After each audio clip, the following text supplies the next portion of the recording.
Hi there, this is Jen, and thanks for joining me today. Today I am doing some stencil layering, so this is going to be a really quick and easy card. I started out with a piece of watercolor cardstock cut 5.5 to 5.5.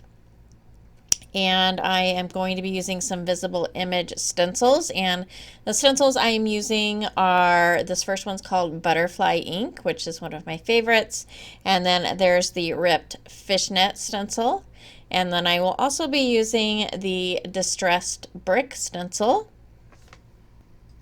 So to get started, I have placed my butterfly stencil down and taped it with some tape on the opposite corners just to keep it in place. But when I am using the ink, I am still holding it down with my hand just to make sure it doesn't move. I started out with a Lavinia Elements ink called Mermaid, and I pretty much stuck to the edges and left a little bit of white space in the middle.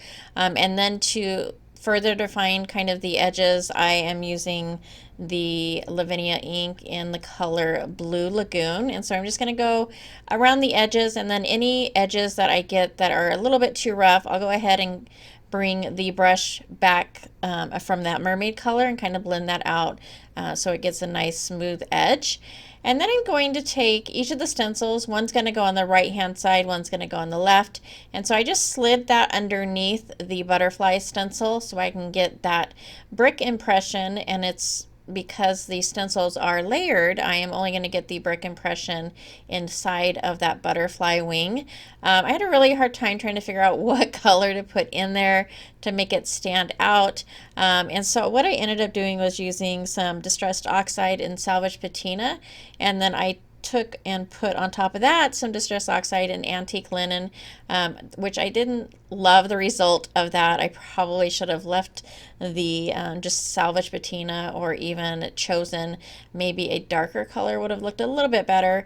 So I wasn't entirely happy with that, but I decided to go ahead and keep on going. And so after I did the brick side, I went ahead and I did the same thing with that ripped fishnet. I just slid it right under the butterfly, and then I'm going to take both of the colors again and basically follow the same process, blending that through. And so once the stencil is removed, you can see that pattern that is just in the wings.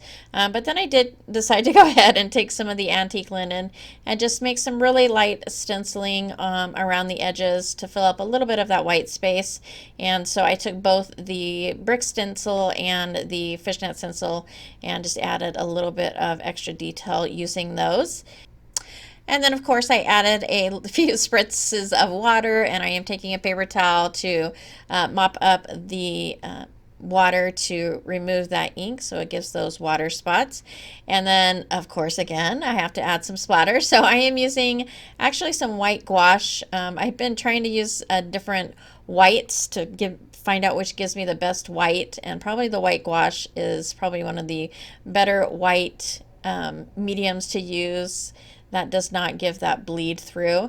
I also use a little bit of blue metallic watercolor to add some splatters in that color as well. And then I added a sentiment from the Affirmations stamp set, and that's going to finish off my quick card today. I hope you enjoyed. If you did like this video or find it informative, please go ahead and give a thumbs up. As always, I thank you for taking some time out of your day to spend with me, and I hope to see you next time.